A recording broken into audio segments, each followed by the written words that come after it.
ভারতের নিরাপত্তা বাহিনীর সঙ্গে দেশটির সশস্ত্র বিদ্রোহী গোষ্ঠী মাওবাদীদের ব্যাপক সংঘর্ষ হয়েছে।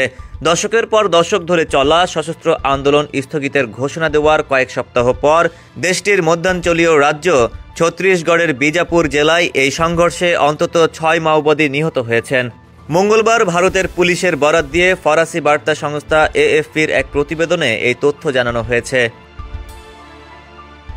এতে বলা হয়েছে, মাওবাদী বিদ্রোহ দমনের লক্ষ্যে নয়াদিল্লি সর্বাত্মক অভিযান শুরু করেছে। একই সঙ্গে আগামী মার্চের মধ্যে এই বিদ্রোহ পুরোপুরি দমনের অঙ্গীকার করেছে। এর মাঝেই মঙ্গলবার ছত্তিশগড় রাজ্যের বিজাপুর জেলায় আইনশৃঙ্খলা বাহিনীর সঙ্গে মাও বিদ্রোহীদের সংঘর্ষ হয়েছে। ছত্তিশগড়ের জ্যেষ্ঠ পুলিশ কর্মকর্তা সুন্দররাজ পাট্টিলিঙ্গম টেলিফোনে এএফপিকে বলেছেন, নিরাপত্তা বাহিনীর সঙ্গে সংঘর্ষের পর আমরা এখন পর্যন্ত জঙ্গল থেকে ৬ মাওবাদীর লাশ উদ্ধার করেছি। তিনি বলেন, বিজাপুর জেলায় মাওবাদী বিদ্রোহীদের বিরুদ্ধে যৌথ অভিযান পরিচালনা করেছে পুলিশ। এ সময় উভয় পক্ষের গুলি বিনিময়ে অন্তত ৬ মাওবাদী নিহত হয়েছেন। অভিযানে বিপুল পরিমাণ অস্ত্র ও বিস্ফোরক উদ্ধার করা হয়েছে। এর মধ্যে আধুনিক অস্ত্রও রয়েছে। ছত্তিশগড় পুলিশের এই কর্মকর্তা বলেছেন, নিহতদের মধ্যে মাওবাদীদের জ্যেষ্ঠ কমান্ডাররাও রয়েছেন। তবে এই বিষয়ে বিস্তারিত আর কোনো তথ্য জানাননি তিনি।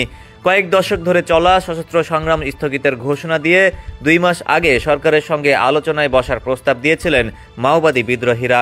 এই প্রস্তাবের মাঝেই মঙ্গলবার আইনশৃঙ্খলা বাহিনীর সঙ্গে মাওবাদী বিদ্রোহীদের সংঘর্ষের ঘটনা ঘটল।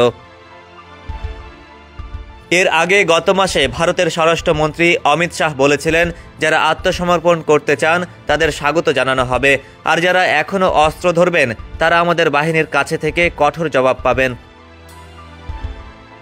চীনা বিপ্লবী নেতা মাও সেতুংয়ের ভাবধারায় অনুপ্রাণিত হয়ে ১৯৬৭ সালে সশস্ত্র বিদ্রোহ শুরু করেন ভারতের মাওবাদী বিদ্রোহীরা।